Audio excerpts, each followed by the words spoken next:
سیاسی میدان کی ہر بڑی خبر سے آگاہ رہنے کے لیے ہمارے چینل آزاد سیاست کو سبسکرائب کریں اور بیل آئیکن کو پریس کریں۔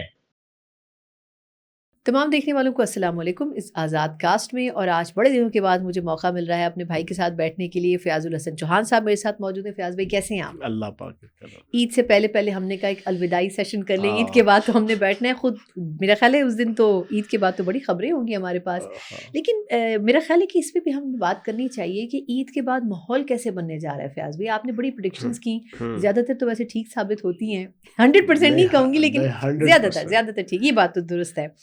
عید کے بعد کیا ہونے جا رہا ہے؟ مطلب حکومت بھی پریشان ہے، اپوزیشن بھی کچھ بتا نہیں رہی ہے کہ کرنے کیا جا رہے ہیں۔ بسم اللہ الرحمن الرحیم۔ حکومت کیوں پریشان ہے؟ حکومت تو کوئی پریشان نہیں ہے۔ اچھا واقعی حکومت تو اپنا سموتھلی چل رہی ہے۔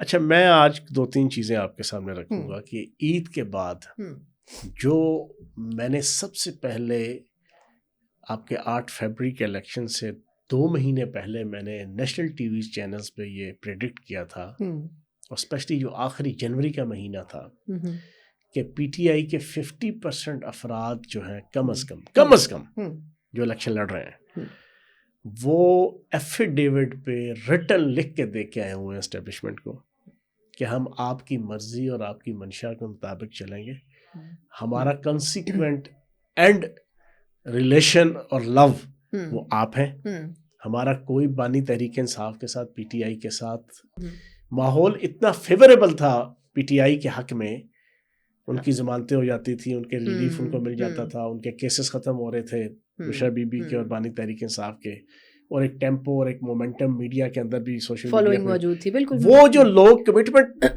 دے کے آئے تھے وہ تھوڑے سے یرکے ہوئے تھے، وہ کھلا کے اپنی اس کمٹمنٹ کو مٹیریلائز کرنے کے لیے ابھی تیار نہیں ہو پا رہے تھے۔ 26ویں آئینی ترمیم کے بعد ثنا صاحبہ اب ساری چیزیں چینج ہو گئی ہیں۔ کس طرح؟ مطلب ہے کہ آپ کا ساری فیلڈنگ جناب ریسیٹ ہو گئی ہے۔ عدلیہ میں تو کم از کم عدلیہ میں، آپ کا جناب میڈیا میں، آپ کی باقی تمام معاملات میں، حتیٰ کہ بیوروکریسی کے اندر بھی۔ اور اب عید کے بعد کی جو آپ سچویشن پوچھتی ہیں نا، تو پھر میری ایک پریڈکشن ہے، سن لیں بالکل دعوت جی۔ عید کے بعد ایک طرف یہ تحریک چلانے کی کوشش کریں گے اپوزیشن، دوسری طرف آپ کو ہر روز خبریں ملیں گی leading personalities P T I چھوڑنے کا اعلان کریں گی، اور فارورڈ بلاک کے اندر جو الیکٹڈ ہوں گی وہ فارورڈ بلاک کے اندر، جو نان الیکٹڈ ہوں گی وہ پی ٹی آئی چھوڑنے کا اعلان کریں گی۔ نہیں اب لیڈنگ بچے کہاں ہیں ویسے؟ اس میں تو گنے چنے بچے ہیں۔ ابھی آپ کا فارورڈ بلاکس بنیں گے پی ٹی آئی کے اندر، کے پی کے میں بھی، پنجاب کے اندر بھی، اور وفاق کے اندر بھی۔ اور اس کی وجہ کیا ہوگی؟ وجہ پولرائزیشن ہے، مفاد پرستی ہے، وکلاء اربوں روپے کھا کے ٹکار گئے، جو آپ کی جتنی لیڈرشپ ہے 15-20 لیڈنگ قسم کے جو وکلاء ہیں، جو پارٹی عہدیدار بھی ہیں، پھر اس کے علاوہ ان کا آپس کے رفٹ ہے، بشرا بی بی کا اپنا گروپ ہے، آپ کا علیمہ باجی کا اپنا گروپ ہے، سلمان اکرم راجہ بیچارے کا جناب اپنی جناب درفتنیاں ہے، شیر افضل مروت کا اپنا کعبہ ہے، اور جناب آپ کا علی امین گنڈا پور کی اپنی جناب سائنس ہے، کسی کی سائنس مختلف، کسی کی آرٹس مختلف، کسی کی الف ب مختلف، کسی کی اے بی سی مختلف۔ تو ان ساری چیزوں کا جو کنکلوژن ہے نا، مایوسی ہے انتہا درجے کی۔ انہیں نظر آ گیا کہ اب ہمارے دلوں میں تیل نہیں رہے اور ہم کچھ نہیں کر پا رہے۔ پھر پے در پہ جو ناکامیاں ہوئیں پچھلے 4 مہینے کے اندر، اور اس کی تمام تر ذمہ داری بانی تحریک انصاف کی ہے۔ جب آپ اپنی فوج تو جیل میں بیٹھے ہوئے، نہیں آپ نے ان کو اتنا لڑا دیا، آپ بھی ماشاءاللہ پڑھے لکھی ہیں، لیکن آپ کو لگتا ہے کسی اور کے کہنے میں ہے؟ وہ تو اپنی مرضی سے چل رہے ہیں۔ وہی میں کہہ رہا ہوں نا، ساری ذمہ داری ان کی ہے۔ دیکھو آپ نے اپنی فوج کو اتنا لڑایا، امام شامل ایک بڑا مشہور گوریلا کمانڈر قازقستان کے اندر گزرے ہیں ہسٹری میں، آج سے 300 سال 250 سال پہلے، زار روس کے دور میں، بہت زبردست گوریلا کمانڈر، کوہ کاف جس کو ہم کہتے ہیں نا، وہ کوہ کاف کے جنک گوریلا کمانڈر تھے مسلمانوں کے، ناکو چنے چپوائے ہوئے تھے انہوں نے۔ اگر آپ ان کی ہسٹری پڑھیں گے، زار روس ہر مہینے، ہر 3 مہینے بعد اپنا ایک ایفیشینٹ پروفیشینٹ جنرل بھیجتے تھے، پوری فورس بھیجتے تھے، لیکن ناکام اور نامراد ہو کے آ جاتے تھے۔ بنیادی وجہ یہ تھی کہ پھر انہوں نے ایک ایسا ایفیشینٹ قسم کا جنرل بھیجا جس نے صبح دوپہر شام ان کو لڑا کے تھکا دیا۔ جب ان کی فورس تھک گئی نا تھکنے کے بعد پھر وہ ایک دوسرے کے دستوں کے رہبان ہو گئی جو ان کے سب کمانڈرز تھے. وہ کوئی ایک کو کبھی جناب مورد الزام ٹھہرے, کوئی دوسرے کو ٹھہرائے, کوئی کنسپائریسی شروع ہو گئیں, کوئی خسر پھسر, کوئی گوسپ, کوئی نیگیٹو گوسپ. اینڈ پہ آ کے وہ پورے کا پورا لشکر کے اندر ایسی نفرت پیدا ہوئی کہ پھر اس نے ایک حملے میں ایک مین اٹیک کیا اس جنرل نے رشیا کے, USSR کے. اس نے وہ یہ جب پورے کا پورا لشکر تباہ کر دیا. میں نے ایک ایگزامپل دیا آپ کو ہسٹری میں سے. بانی تحریک انصاف نے اپنے لشکر کو بھیجا, پچھلے 7-8 مہینوں میں اتنا لڑایا اپنی آزادی کی لالچ میں, اپنی رہائی کی لالچ میں. وہ اتنے زیادہ انوالو ہوئے تھے کہ انہوں نے حکمت عملی کے تحت چلنا گوارا نہیں کیا. انہوں نے کہا بس ہر مہینے باہر نکلو, کسی طریقے سے مجھے چھڑاؤ. وہ تو ایگزاسٹ ہو اب اس قتل و غارت گری, اس غنڈہ گردی, وہ اگست, وہ ستمبر, وہ نومبر, وہ چاروں کا بیڑا غرق ہو گیا. آدھے سے زیادہ تو جیل, ہزاروں جیلوں میں ہیں, ہزاروں کے اوپر پرچے ہیں. 9 مئی کے پرچے علیحدہ, 9 مئی سے پہلے کے پرچے علیحدہ, 9 مئی کے بعد کے پرچے علیحدہ, 26 نومبر کے علیحدہ. بالکل وہ بیچاروں کے پلے اب کچھ بھی نہیں ہے. گھر تباہ, خاندان تباہ, کاروبار تباہ. اب وہ تو سارے کے سارے ہاتھ کھڑے کر کے first year, second year, third year تمام لیڈرشپ انہوں نے تو ہاتھ جوڑ دیا ہے. انہوں نے ہاتھ بالکل ویسے ہی جوڑا ہے. وہ ایک بندے کے گھر نئی شادی ہوئی نا میاں بیوی کی, ان کے گھر بچہ پیدا ہو گیا. انہوں نے بڑے شوق سے اپنے امی ابو کو بلایا, لڑکی نے اپنے, لڑکے نے اپنے, اور ساروں کو کہا جی ہماری خواہش ہے کہ آپ اس کا نام تجویز کریں. ساروں نے مل کے اس کا نام رحمت اللہ رکھ دیا. اگلے سال دوسرا بچہ ہو گیا.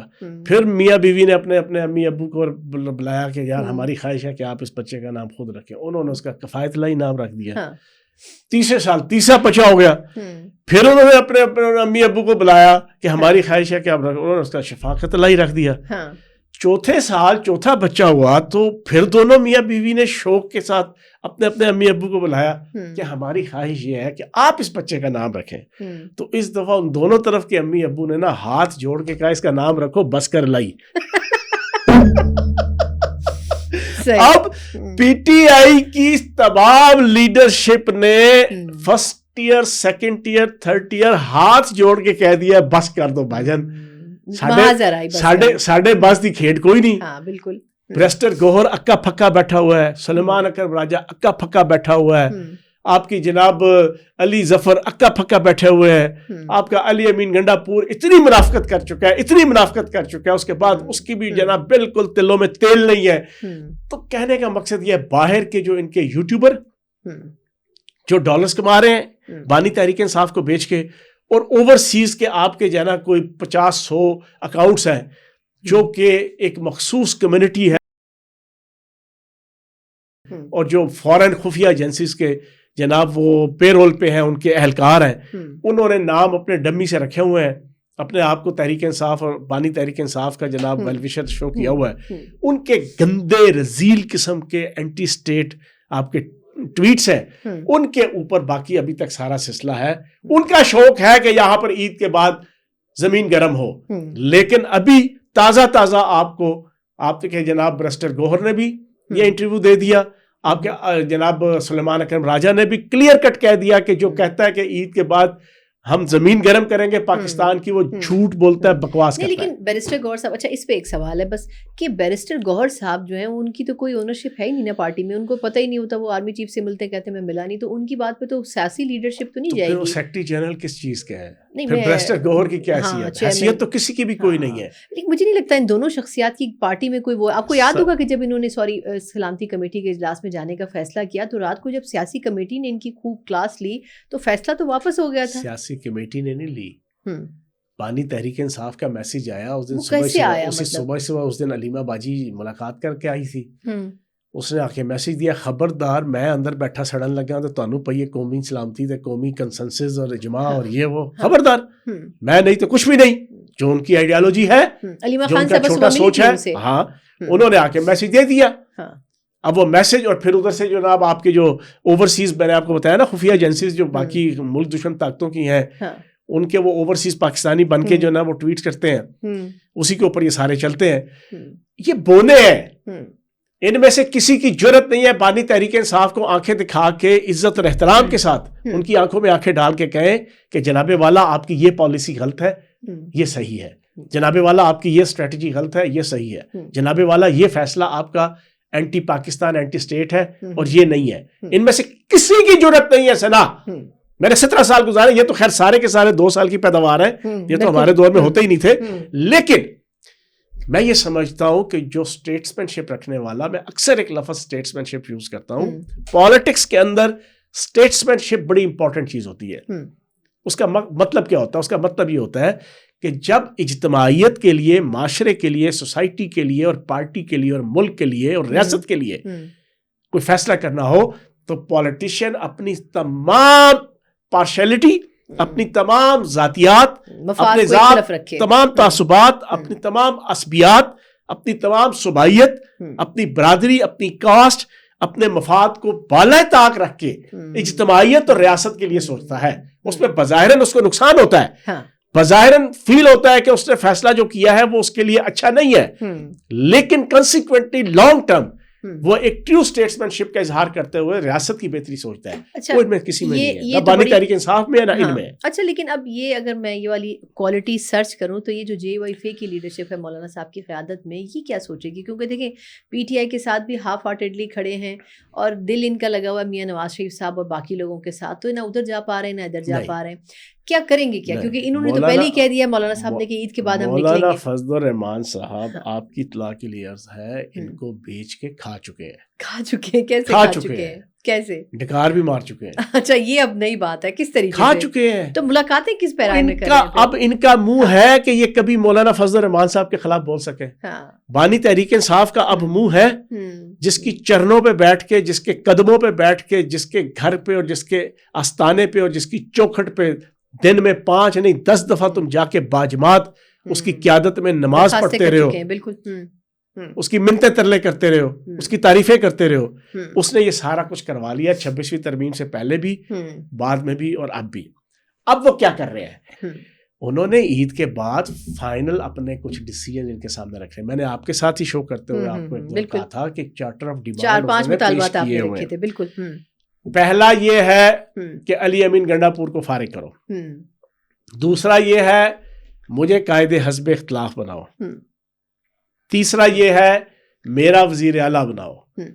ثابت یہ ہوا نہ نومن تیل ہوگا نہ رادہ ناچے گی. بالکل ٹھیک ہے نا, ثابت یہ ہوا. اچھا, اب یہ نومن تیل اگر انہوں نے پرووائڈ کر دیا, مشکل ہے ویسے فیاض بھی, آپ کو پھر بانی تحریک انصاف ہی ناچے گا, رادہ نہیں ناچے گی. بالکل. پھر آپ کا برسٹر گوہر ناچے گا مولانا فضل الرحمان صاحب کی ڈگڈگی پہ, پوری تحریک انصاف ناچے گی JUI کی ڈگڈگی پہ. سلمان اکرم راجہ جناب بیلے ڈانس اور لنگی ڈانس کریں گے جناب JUI کی ڈگڈگی پہ. اب یہ 3 جو مطالبے ہیں سنا, آپ ماشاءاللہ بڑی سینئر جرنلسٹ ہو, سیاست پہ آپ کی نظر ہے, میک پاسبل. اس میں سے تو ایک مطالبہ بھی نہیں مان سکتے. ایک بھی مانو گے آپ اپنی جڑیں کاٹ کے, اپنا پورے کا پورا جو درخت ہے اس کی پورا دھڑم گرا کے, لیٹسٹ ٹیکنالوجی والا جو آ رہا ہے نا اس کے ساتھ اس درخت کی ایک ایک ٹہنی کاٹ کے ریزہ کر دیں گے آپ اپنی سیاست کو اور اپنی سیاست کے درخت کو. تو آپ بتاؤ یہ پاسبل ہے؟ مولانا فضل الرحمان روٹی کو چوچی نہیں کہتے کہ مفت میں جناب ان کے لیے اپنے ورکرز کو مروائیں, پرچے کروائیں, گرفتاریاں کروائیں. کیسے مولانا کچھ بھی نہیں ہوتا, کچھ بھی نہیں ہوتا. میں پوچھی مولانا صاحب کیسے چلیں گے آگے؟ مولانا چلیں گے ہی نہیں. مولانا ان کو بیوقوف بنا, بھائی وہ بیوقوف بنا رہے ہیں. اچھا, کس طرح؟ بس ان کو پوری پاکستان میں اعلان کر دیا کہ میں احتجاج کرنے جا رہا ہوں. کوئی اعلان نہیں کیا. وہ بڑا گھاک سیاستدان ہے, وہ بڑا گھاک سیاستدان ہے. صحیح, وہ بڑا گھاک سیاستدان ہے. وہ کسی سائٹ پہ بھی فائنل اپنا پاؤں نہیں رکھ رہے. ہاں, یہی میں سوچ رہی ہوں, ادھر نہ ادھر چلا رہے ہیں. ان کا پہلا مطالبہ ہے بھاجی علی امین گنڈا پور فارغ کرو, اور فارم 47 کے جو رزلٹ ہے نا KPK کے, وہ ریورس کرو. یہ صرف پنجاب کے اندر نہیں ہے, یہ صرف سندھ کے اندر نہیں ہے. یہ PTI والے جو جھوٹ, یہ تو ابھی کچھ دن پہلے انہوں نے خود کہا ہے کہ KP میں بھی مینڈیٹ چوری ہوا ہے. سارا چوری ہوا ہے. اب مجھے بتاؤ عمر ایوب کیوں چھپے ہوئے ہیں جناب سٹے کے اوپر؟ بھائی ان کی آدھی سے زیادہ جو وہاں پہ ون اور سکسیس ہے نا وہ فارم 47 کے سر صدقے ہے. جیب میں نہیں ہے ڈھیلا, دیکھنے چلے ہیں میلہ, ٹھیک ہے نا. اور دوسروں کو تو آپ دوسروں کو نصیحت اور خود میاں فضیحت, آپ دوسروں کو کہتے ہیں فارم 47. آپ نے 8 فروری کے بعد پورے پاکستان کے اندر ایک سیاست کے اندر لوٹ مار مچائی ہوئی ہے جناب، افراتفری چینا چھپٹی کی اور جناب مارا ماری کی اور ظلم اور فساد کی فارم 47 کے نام پہ. تو آپ بھی تو سارے فارم 47 کے ہیں نا، اور پھر آپ کا 2018 کا الیکشن بھی سارے کا سارا جو ہے نا رگ تھا نا، RTS بیٹھا تھا. تو یہ ساری منافقتیں ہیں. مولانا فضل الرحمان صاحب ان کو استعمال کر رہے ہیں اور کچھ بھی نہیں ہونا. اسی پے رول پہ اسی تنخواہ کے اوپر سارے چلیں گے. ایک چیز ہوگی، آپ کا فارورڈ بلاک بنے گا. 27ویں ترمیم آ رہی ہے، 27ویں ترمیم ہوگی اور آپ کے ایک جنرل صاحب کا کورٹ مارشل کا اعلان اگلے مہینے کے اینڈ تک ہو جائے گا. جاتے جاتے آپ نے بم پھوڑ دیا ہے. وہ ہو جائے. بالکل. میرا خیال یہ کہ اس کے بعد ہم تمام کرتے ہیں. اس کے بعد پھر اس کے بعد چراغوں میں روشنی رہے گی. بالکل. اور جب جنرل کا کورٹ مارشل ہو جائے گا، اس میں دو ہی چیزیں ہیں، ایک سزائے موت ہے اور ایک عمر قید ہے. دونوں میں سے کوئی ایک چیز وہ جب ہو جائے گی، اور اس سے پہلے ملٹری کورٹس کا فیصلہ جو میری پولیٹیکل پرسپشن کہتی ہے، جو آئینی بینچ اس وقت سن رہا ہے، وہ ایک دفعہ کے